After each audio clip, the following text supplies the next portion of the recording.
नमस्कार, हमारा नाम है समरीन और आपने देखना शुरू कर दिया है। खबर अनफिल्टर्ड। क्या देश में एक बार फिर से लॉकडाउन लगने जा रहा है? ये सवाल इसीलिए क्योंकि आपने देखा है कि 24 घंटों के भीतर 2 बार प्रधानमंत्री मोदी ने देश को संबोधित किया है और लोगों से कई सारी अपील भी की है। आपने सुना है कि पीएम मोदी ने साफ साफ लोगों से 1 साल तक सोना नहीं खरीदने की अपील की है, कम तेल इस्तेमाल करने की अपील की है, किसानों से कम फर्टिलाइजर इस्तेमाल करने की अपील की है। और देखिए, आपने ये भी देखा है कि जैसे ही पीएम मोदी ने अपील की है, वैसे ही देश में एक नई बहस छिड़ गई है। सबसे बड़ा सवाल यही बना हुआ है कि क्या वाकई में देश में संकट मंडरा रहा है, आर्थिक संकट मंडरा रहा है? कहीं ऐसा तो नहीं होगा कि देश में एक बार फिर से लॉकडाउन लग जाएगा? यानी कि कई तरह के सवाल हैं जिसका जवाब सभी तलाश रहे। तो आइए फिर बिना देरी के एक बार फिर से इस मुद्दे पर सीधी बातचीत करते हैं जाने माने पॉलिटिकल एनालिस्ट राम बंधु जी से। सबसे पहले बहुत बहुत शुक्रिया बातचीत करने के लिए। जी जी, जी, आपका भी शुक्रिया। सबसे पहले तो राम बंधु जी, हम चाहेंगे कि संक्षिप्त में आप हमको बताइए कि प्रधानमंत्री मोदी ने लोगों के सामने वो 2 बार आए 24 घंटों के भीतर और उन्होंने कई सारी अपीलें की हैं लोगों से। क्या कुछ अपील कर रहे थे पीएम मोदी? देखिए, प्रधानमंत्री 2 बार जो अपील किए हैं लोगों से खर्चों में कटौती के लिए, उनके अपने रहन-सहन के तरीकों को बदलने के लिए, तो इसका मतलब यह है कि देश आने वाले कुछ ही दिनों के अंदर गंभीर आर्थिक चुनौतियों के दौर से गुजरने वाला है। इसीलिए खर्चों में कटौती और जीवन शैली में भी परिवर्तन की बात प्रधानमंत्री ने कही है। उनकी जो भाषा शैली थी, इससे कोरोना या कोविड काल का जो लॉकडाउन था, उसकी एक आहट नज़र आती है। लेकिन वो उस रूप में भले ही ना हो, इसका स्वरूप चाहे जिस रूप में हो, लेकिन इतना हम्म। तो तय है कि देश में जो अंतर्राष्ट्रीय स्तर पे जिस तरीके से युद्ध चल रहा है और उसके कारण जो अंतर्राष्ट्रीय बाजार में उठा-पटक की स्थिति है, उसका एक खामियाजा भारत को भी अब भुगतना पड़ सकता है और इसके लिए उन्होंने देश के नागरिकों से कमर कसने की अपील की है और जिसके तहत वो विदेश न जाएँ, वो वर्क फ्रॉम होम की जो कोविड काल में जो काम चला था जिस तरीके से, उसको बढ़ावा देने की बात कहना, सोना नहीं खरीदना, खाद्य तेलों में जो घरों में रसोई में हमारे जो खाद्य तेल का उपयोग होता है, इसमें कम कमी तेल का आदि की वो बात इस्तेमाल कहने। करना। जी। जी, फर्टिलाइज़र का इस्तेमाल करना, इसका मतलब यह है कि हम उन तमाम चीज़ों को जिसकी खरीदारी विदेश से होती है, जिस और वो भले ही हमारे जीवन में उसकी भूमिका चाहे जितनी भी बड़ी क्यों ना हो। जैसे हम्म। अगर आप तेल की बात, पेट्रोल, डीज़ल की बात करें, तो एक तरीके से कहा जा सकता है कि वो जीवन है। बिना डीज़ल, पेट्रोल के जीवन ठप हो जाएगा। लेकिन खत्म हो चूँकि वो जाएगा। उसकी खरीदारी विदेश पे निर्भर है, तो उसकी कम खपत करने की बात नरेंद्र मोदी ने किया है और ये हम्म। इसलिए किया है अ, ताकि जो अंतर्राष्ट्रीय परिप्रेक्ष्य में जिस तरीके से देखिए दामों में बढ़ोतरी तो हुई है, लेकिन उसकी हम्म। उपलब्धता में भी जो कमी आई है, यानी आपूर्ति में अगर बाधा आने वाली है, तो समझिए कि हम्म। इसी का एक संकेत है और अगर हम बचत करेंगे, तो आपूर्ति की जो बाधा है, कुछ हद तक उससे निपटा जा सकता है। लेकिन राम बंधु जी, यहाँ पर मेरा सवाल आपसे ये है कि पीएम मोदी ने जो लोगों से अपील की है, इस पर आपकी राय क्या है? आप कितना सहमत हैं इससे? देखिए प्रधानमंत्री ने जो अपील की, खासकर कर जब गुजरात में उन्होंने अपील की, उसके हम्म। बाद तो हमारे भारतीय बाज़ारों पे उसका बहुत ही बड़ा असर पड़ा है। बड़ा हम्म। असर का मतलब नकारात्मक असर पे पड़ा है। जैसे कि उनके इस भाषण के नकारात्मक बाद असर पड़ा है। जी, सेंसेक्स जो है वो जी। 950 अंक लुढ़क गया, निफ्टी है वो 250 अंक लुढ़क गया। इसके अतिरिक्त हम्म। जो होटल कंपनियाँ हैं, एयरलाइन्स हैं और सोने-चांदी से संबंधित जो कंपनियाँ हैं, इनके शेयर में भारी गिरावट भी आई है। तो एक असर यानी तो कि पड़ा ही है। इकोनॉमी जो है वो शेक हो गई। जी, भारतीय निश्चित तौर पे। इकोनॉमी शेक हो गई। जी। हाँ, और उसके बाद कई जो आईटी कंपनी है, उन्होंने सरकार से पूछा भी है कि सरकार एक गाइडलाइन करे कि हम्म। किस तरह की कंपनियों को और कौन-कौन से कार्यों में वर्क फ्रॉम होम की काम की जाए, यानी इन हाउस काम ऑफिस जाने वाला जो काम है वो ना हो। इसमें हम्म। सरकार एक गाइडलाइन जारी करे और अभी जो प्रधानमंत्री की अपने मंत्रिमंडल के साथ एक मीटिंग है, तो हो हम्म। सकता है इन्हीं विषय पे विचार हो। क्योंकि कई आईटी कंपनी ने सरकार से कहा है कि वो आज बड़ी गाइडलाइन जारी बैठक करके है। जी, आज आज जी, आज बड़ी जो बैठक हो रही है मंत्रिमंडल की, उच्च प्रधानमंत्री स्तरीय की बैठक है बिल्कुल पीएम जी, मोदी के साथ। स्तरीय जी, तो उसमें वो उससे पहले मतलब कल ही जब प्रधानमंत्री ने दूसरी बात यानी गुजरात में जब उन्होंने कहा था, तो हम्म। देश के कई आईटी कंपनियों ने सरकार से कहा था कि वो गाइडलाइन जारी करें, कि किस हम्म। तरह के कार्यों में वर्क फ्रॉम होम का जो कल्चर है, उसके तहत काम किया जाए और बिल्कुल। किस तरह के कामों में ऑफिस जाने वाला काम रहा जाए। तो एक हम्म। सरकार को स्पष्ट गाइडलाइन करने के लिए कंपनियों के द्वारा कहा गया है। ये बहुत हम्म। ही एक महत्वपूर्ण संकेत देता है, क्योंकि अगर सरकार गाइडलाइन जारी करेगी, तो इतना हम्म। तो तय है कि जो इन जैसे डीजल, पेट्रोल हो, सोना हो, खाने वाले तेल हो या विदेश से जो भी चीज़ आ रहे हैं, हम्म। सबकी आपूर्ति में बाधा आ रही है। सिर्फ दाम ही बढ़ जाए, ये मसला नहीं है। क्योंकि देखिए हम्म। अंतर्राष्ट्रीय स्तर पे कई बार दाम बढ़े हैं। एक उदाहरण के तौर पे अभी जो क्रूड ऑयल्स हैं, उसका जो दाम है वो ₹105 प्रति बैरल के हिसाब $105 प्रति बैरल के हिसाब से बढ़ा है। यही ठीक है। कभी $140 प्रति बैरल के हिसाब से हुआ था।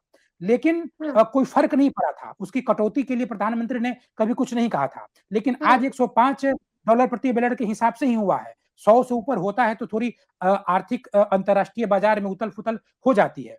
लेकिन हम्म। उसमें मात्र $5 का ही बढ़ोतरी हुई है। लेकिन इसके बाद प्रधानमंत्री ये कह रहे हैं कि हम उनकी खपत कम कर दें। इसका मतलब ये कि हम्म। कहीं न कहीं आपूर्ति में बाधा भी होने वाली है। तो हम्म। ये एक महत्वपूर्ण संकेत है और चूँकि जो क्रूड ऑयल्स हैं, इनकी आपूर्ति में अगर बाधा हो, तो इसका प्रभाव हमारे आम जनजीवन पे पड़ेगा। इसीलिए बिल्कुल। हमारे जो आम जनजीवन है, रोज़मर्रा की जो कार्यशैली है, उसमें हम्म। बदलाव की बात प्रधानमंत्री कर रहे हैं। जैसे देखिए, अभी जो कच्चा तेल है, कच्चा हम्म। तेल 50 से 55% की उसमें बढ़ोतरी हुई है। एलएनजी जो लिक्विड नेचुरल गैस होता है, खासकर जो हम्म। मीथेन गैस होता है, इसमें 140% की बढ़ोतरी हुई है इस वक़्त। फर्टिलाइज़र में 20 से 25% की बढ़ोतरी हुई है। जो खाद्य हम्म। तेल है, उसमें 10% की बढ़ोतरी हुई है। तो ये जो ठीक है। अंतर्राष्ट्रीय बाजार में इतना इस स्तर की बढ़ोतरी हो चुकी है। अब हम्म। महत्वपूर्ण बात ये है कि ये तो एक एक तरीके से समझिए कि महँगाई भी आ जाएगी। हम्म। एक तो ये जिस तरीके से बढ़ोतरी हुई है, तो एक तो महँगाई भी आएगी, यानी आप गरीब बिल्कुल तबका तो आएगी। छोड़ दीजिए, लोअर मिडल क्लास की खरीदारी पे भी इसका बहुत असर पड़ेगा। उनकी शक्ति कम जाएगी और साथ ही साथ हम्म। इस आपूर्ति में भी बाधा होने वाली है। चूँकि आपूर्ति में आपूर्ति में बाधा भी का मतलब बाधा ये है होगी कि बिल्कुल। देखिए, हम्म। जब $140 जी, हो सकती है। देखिए, 140 पहला $140 प्रति बैरल के हिसाब से जब क्रूड ऑयल का दाम बढ़ा था, तब तो सरकार ने हम्म। कोई दिशा निर्देश नहीं दिए थे कि आप कम खपत कर दें। लेकिन अब हम्म। $105 प्रति बैरल के हिसाब से ही बढ़ोतरी हुई है और इसी में सरकार ने एक दिशा निर्देश जारी एक तरीके से उनके भाषणों में समझिए कि किस तरीके से अब मीटिंग के बाद किस तरीके से गाइडलाइन जारी होगी, ये देखने वाली बात होगी। हम्म। तो ये प्रधानमंत्री देखने का ये वाली भाषण बात होगी बताता कि है मीटिंग के बाद क्या कुछ तय होता है जी, और क्या कुछ कहते जी, हैं प्रधानमंत्री मोदी। लेकिन हम आपसे और संक्षिप्त में समझना चाहेंगे राम बंधु जी। आपने ये भी देखा है कि उन्होंने कई तरह की अपील की है लोगों से, और उसमें से एक अपील ये है कि आप 1 साल तक सोना नहीं खरीदिएगा। इस अपील के पीछे का कारण क्या समझ में आता है? देखिए सोना जो है उसकी खरीदारी भी विदेश पे निर्भर करता है और इस वक्त अगर आप 24 कैरेट यानी 10 ग्राम सोने की कीमत 1,50,590 यानी हम्म। 1.5 लाख से अधिक हो चुका है 10 ग्राम की कीमत। तो इस तरीके से अगर आप देखिए जो कि एक सोने का जो वजन है वो न्यूनतम स्तर का है। 10 हम्म। ग्राम मतलब 24 कैरेट का 10 ग्राम। अगर आप शादी विवाह में खर्च करते हैं तो एक सामान्य खरीदारी जो कि लोअर मिडिल क्लास खरीदता था वो उसके उतनी ही खरीदारी में लगभग 10 से 12 लाख रुपए का खर्च आता है। तो कहीं हम्म। न कहीं ये जब आप खरीदने जाएँगे तो आपको एहसास होगा कि ये जो कितनी महँगाई बढ़ चुकी है। तो इसीलिए प्रधानमंत्री ने कहा कि आप इनकी खरीदारी को ही नज़रअंदाज कर दें। अगर एक चूँकि साल उनकी तक अगर नजरअंदाज कर दें। 1 साल तक एक साल नज़रअंदाज कर तक दें। देखिए बड़ा वक्फा प्रधानमंत्री ने होता बहुत है, 1 साल का वक्फा। जी, प्रधानमंत्री ने कहा कि पेट्रोल और डीज़ल की जो खपत है उसको भी खपत कम है करें। उसको कम कर दीजिए। जी, उन्होंने कहा कि आप कारपूलिंग कीजिए, उन्होंने कहा कि पब्लिक ट्रांसपोर्ट का बिल्कुल। यूज़ कीजिए। सबसे वर्क बड़ी फ्रॉम विडंबना होम ये है कीजिए। जी। जी, देखिए प्रधानमंत्री ने कल कहा था कि लोग अपने निजी कार को छोड़ करके पब्लिक ट्रांसपोर्ट पे यात्रा को प्राथमिकता दें। और उनके भाषण के बाद ही मध्य प्रदेश में एक सौभाग्य सिंह ठाकुर हैं, जो पाठ्य पुस्तक निगम के अध्यक्ष बनाए गए हैं। तो वो जब जा रहे थे शपथ ग्रहण लेने, तो उज्जैन से भोपाल तक लगभग 500 गाड़ियां उनके साथ थी। दूसरी बात यह है कि भले ही प्रधानमंत्री ने कल कहा, लेकिन ये जो स्थिति है, वो ऐसा नहीं है कि कल बदला है, ये पिछले कई महीनों से था। हाँ, ये एक बात सत्य है, अगर आप राजनीतिक तरीके से देखेंगे, तो चुनाव के दरमियान कोई भी पार्टी का नेता, भले ही वो प्रधानमंत्री प्रत्याशी क्यों नहीं हो, वो महंगाई की बात नहीं करता है। लेकिन नहीं चुनाव करता है। खत्म होने के जी, मतलब जिस तरीके से बिल्कुल। अभी जो उन्होंने कहा कि आप ये सोना खरीदना बंद कर दीजिए, हाँ, पब्लिक हाँ। ट्रांसपोर्ट को बढ़ावा दीजिए, वर्क जी, फ्रॉम होम जी। कीजिए, ये चुनाव प्रचार के दौरान कोई राजनेता नहीं करता है।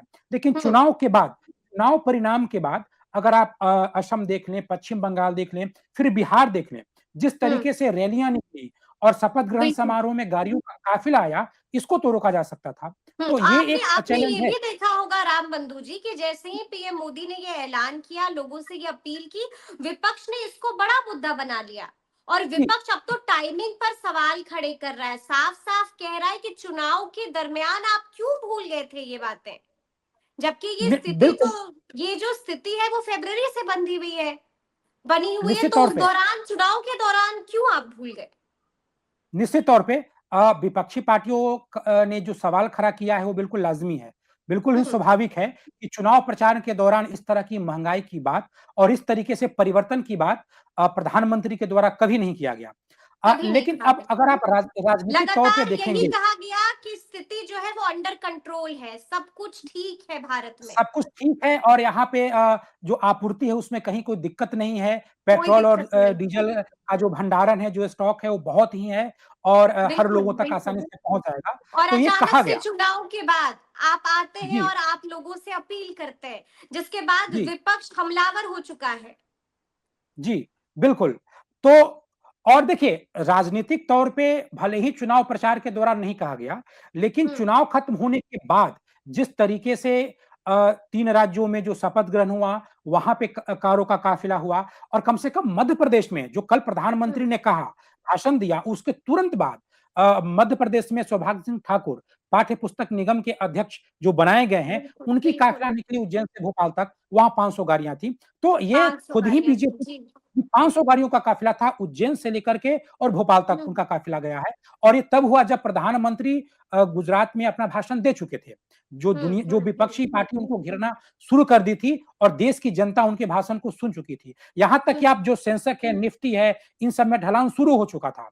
हुँ, होटल्स हुँ, होटल्स की जो कंपनियाँ हैं, सोने-चांदी की कंपनियाँ हैं, इन लोगों के जो शेयर्स हैं, उनके गिरने शुरू हो गए थे। उसके बाद सौभाग्य सिंह ठाकुर का जो काफ़िला निकला, उसमें हुँ, 500 के लगभग गाड़ियाँ थी।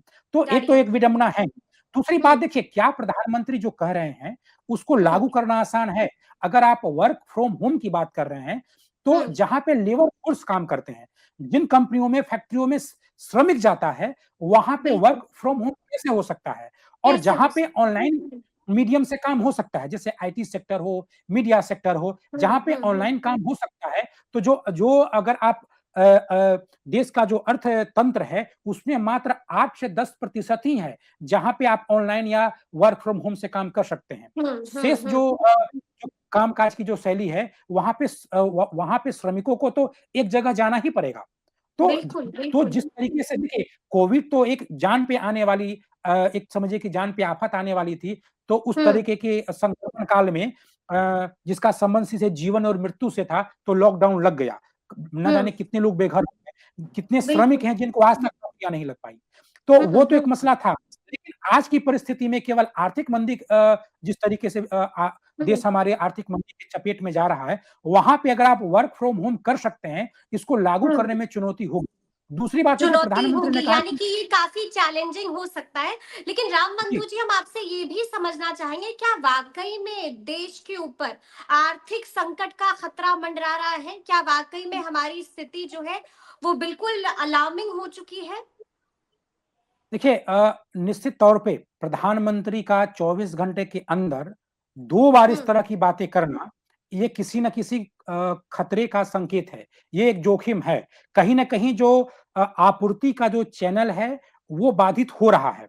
क्योंकि ये मसला केवल महँगाई की ही बात नहीं है। महँगाई तो हुँ, बहुत बड़ी, कभी प्याज का दाम बढ़ा था, कभी दाल की कीमत बढ़ गई, बिल्कुल, कभी बिल्कुल। गैस की किल्लत बढ़ गई थी, दाम महँगाई रह-रह के बढ़ता है।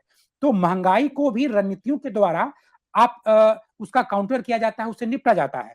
हुँ, लेकिन यहाँ पे अगर आम लोगों को अपने जीवन अपने रहन-सहन में बदलाव की जो बात करने की बात हो रही है, जो कि हुँ, समझिए कि बहुत बड़ा फ़र्क देगा। म एक व्यक्ति के दैनिक जीवन में बहुत बड़ा बदलाव ला देगा, जिस तरह की हुँ, बातें प्रधानमंत्री कह रहे हैं, तो ये कहीं न कहीं जितने भी चीज़ें विदेश से आती हैं, उनका जो हुँ। आपूर्ति जो चैनल है, उसमें कहीं न कहीं कोई बहुत संकट है, जो प्रधानमंत्री या सरकार जानती है और हम लोग उसके चपेटे में आने वाले हैं। इसीलिए प्रधानमंत्री इस तरह चपेटे की में बात कर आने रहे वाले हैं, हैं। ये यानी कोई कि नॉर्मल बड़ा बात नहीं है, संकट मंडरा रहा है, इससे इनकार निश्चित नहीं तौर पे। किया जा सकता है। नहीं, इससे इससे इनकार नहीं किया जा सकता है, क्योंकि जो बातें प्रधानमंत्री कह रहे हैं, हुँ, व्यावहारिक तौर पे बहुत ही जटिल है। आप वर्क फ्रॉम होम में ही देख लीजिए, क्या जीवन में स्कूल जाना और बच्चों हुँ, के बीच बैठकर टीचर से पढ़ना, इसका कोई विकल्प ढूँढ सकता है क्या? बिल्कुल नहीं, ऑनलाइन पर बिल्कुल नहीं। ऑनलाइन जो पढ़ाई है, वो हुँ, स्कूलिंग का विकल्प नहीं है। फिर प्रैक्टिकल हुँ, बच्चे कैसे करेंगे? आप देखिए, आप जूनियर क्लास के बच्चों को ठीक है घर से पढ़ा सकते हैं, लेकिन हुँ, हुँ, मिडिल स्कूल की जो पढ़ाई होती है, वहाँ से लेके हाई स्कूल तक की जो पढ़ाई होती है, हुँ, उसमें प्रैक्टिकल की भी ज़रूरत होती है। वो कहाँ से हो पाएगा? बिल्कुल। प्रयोगशाला कहाँ पे हो जाएगा? क्या मोबाइल और लैपटॉप के ज़रिए प्रयोगशाला हो पाएगा? तो हुँ, आप अगर लगातार आप साल भर 1 साल, 2 साल लगातार वर्क फ्रॉम होम का काम करेंगे, घर से हुँ, बैठकर ऑनलाइन पढ़ाएँगे, तो उस तरीके का विकास नहीं हो पाएगा। वो भी नहीं एकेडमिक हो विकास पाएगा। नहीं हो पाएगा। तो व्यावहारिक तौर हुँ, पे बहुत चुनौतियाँ हैं। और इस चुनौतियों को चुनौतियाँ हैं। केवल भाषण जी, जी, लेकिन एक सवाल अब उठना लाज़मी है कि ये संकट कोई नया नहीं है, कोई 2-4 दिनों में आया हुआ नहीं है, हुँ, बहुत पुराना भी है और जिस बड़े स्तर के जो रणनीतिकार इस देश में हैं, जो अर्थव्यवस्था के जानकार हैं, बड़े-बड़े नौकरशाह हैं, उनको ये बड़े-बड़े पता भी होना इकोनॉमिस्ट हैं, चाहिए जी। कि जिस हुँ, तरीके से झगड़ा च हो जो युद्ध चल रहा है अंतर्राष्ट्रीय स्तर पे, उसका हुँ, प्रभाव हमारे देश पे क्या होगा और उससे कैसे निपटा जाएगा। तो उस हुँ, टास्क को कैसे सरकार पूरा की है? क्योंकि आप जितना जनता पे प्रतिबंध लागू करेंगे, हुँ। समझिए कि उतना ही आपकी असफलता दिखाई देगी। देश के सामने कई बार विषम परिस्थिति आई है। आपने जवाहरलाल नेहरू आपने के ये सामने भी भी आई। देखा होगा आपने ये भी देखा होगा कि जैसे ही पीएम मोदी ने अपील की, वैसे ही लोगों में जो है वो खलबली मच गई। लोग परेशान हो गए। डर का ये माहौल जी, दिखने लगा लोगों में कि पता नहीं क्या हो जाएगा, कब क्या हो जाएगा। एकदम लोगों में आशंका है कि कहीं लॉकडाउन तो ना हो जाए। आप देखिए बिल्कुल, कि बिल्कुल। शेयर मार्केट में खलबली हो गई, सेंसेक्स भी हुँ, हुँ, लुढ़कना शुरू कर दिया। तो और लोगों में बिल्कुल खरबरी है। देखिए, हुँ। आप सोने की खरीदारी भी उसपे भी तो इस देश में कितने लोगों का, लाखों लोगों का रोज़गार टिका है। बिल्कुल, जी। लाखों लोगों की जो आजीविका है, वो सोने की खरीद-बिक्री से ही चलती है। हुँ, तो हुँ, वो उ उन लोगों का क्या होगा? और दूसरी बात है कि अगर डीज़ल और पेट्रोल की आपूर्ति में बाधा होती है, तो समझिए कि जो जी। दवाइयाँ हैं, जो फल हैं, जो सब्ज़ी है, जो अनाज है, हुँ, सब पे भारी पड़ेगा और कहीं न कहीं जो हमारी जो जनजीवन है, वो एक हुँ, तरीके से वो अव्यवस्थित हो प्रभावित जाएगी। होगी। जी, बिल्कुल, काफ़ी बिल्कुल, बिल्कुल। अव्यवस्थित हो जाएगी, तो इससे एक निपटने अंतिम सवाल है मेरा आपसे, एक अंतिम सवाल है मेरा आपसे। आपको क्या लगता है, क्या आने वाले दिनों में लॉकडाउन भी लगाया जा सकता है? वो वाली स्थिति भी बन सकती है? देखिए, कोविड की तरह लॉकडाउन इसमें तो मुझे संदेह है। लेकिन हुँ, हुँ। सरकार कोई गाइडलाइन जारी कर सकती है, कोई रोस्टर बना गाइडलाइन जारी सकती कर है। सकती है। जी, जी। और वो जो गाइडलाइन उन्हीं सेक्टर पे लगेगा जो प्रधानमंत्री हुँ, के भाषणों में दिखा है। जैसे स्कूल में और ऑफ़िस वर्क में उस हुँ, तरीके से लगेगा। और कहीं न कहीं जैसे देखिए, केंद्र सरकार ने एक रोस्टर जारी की है कि जो हुँ, उनके अपने मंत्री हैं, केंद्र सरकार के और जो अधिकारी हैं, इन लोगों के इन लोगों जो गाड़ी का उपयोग करते हैं, उसमें कटौती से संबंधित एक रोस्टर जारी हुआ है। तो हुँ, मुझे लगता है कि इसी तरीके का प्रयोग भी किया जाएगा और कुछ गाइडलाइन भी होंगे, खासकर जो प्राइवेट जो स्कूल्स हैं, जो कंपनियाँ हैं, चूँकि ये भी ऐसी भी खबर है कि कई आईटी सेक्टर की कंपनियों ने सरकार से कहा है कि इस हुँ, विषय पे स्पष्ट रूप से गाइडलाइन जारी करे। तो सरकार गाइडलाइन जारी करेगी, जो कंपनियों पे यानी नौकरियों पे, स्कूल्स आदि पे लागू होंगे। और सोने हुँ, पे खरीदारी की अगर आप बात कर दें, तो प्रधानमंत्री कहें ना कहें, आज के समय में लोअर क्लास के लोग तो ऐसे भी सोना नहीं खरीदते हैं। मात्र हुँ, 10 ग्राम, जिसको बिहार की ग्रामीण भाषा में 1 भर कहा जाता है। 1 हुँ, भर हुँ, बिल्कुल ही न्यूनतम वो मानक है। वो समझिए कि 1.5 लाख से अधिक ₹1,50,590 चला गया है। तो बिहार हम्म। का जो लोअर क्लास के लोग हैं, वो अपने शादी और विवाह में भी अब वो खरीदना एक तरीके से समझिए कि उनके लिए बहुत बड़ा चैलेंज हो चुका है। तो सोने की चैलेंज हो खरीदारी चुका तो है। अब तो ऐसे ही आम आदमी के पकड़ से बाहर हो रहा है। बस की लेकिन बात नहीं है जी।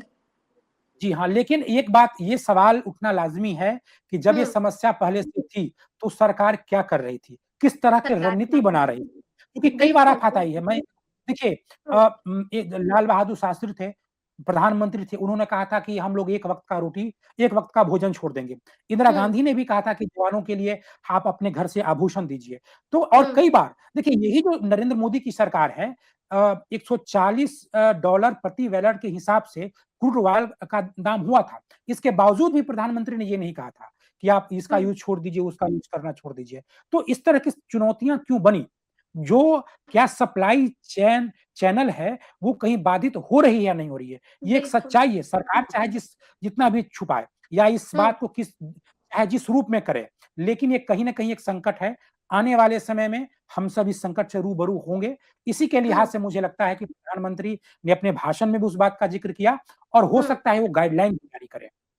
हो सकता है सरकार आने वाले दिनों में गाइडलाइन जारी करे। बहुत बहुत शुक्रिया बातचीत के लिए राम बंधु जी। तो सुना आपने क्या कुछ बताया है राम बंधु जी ने।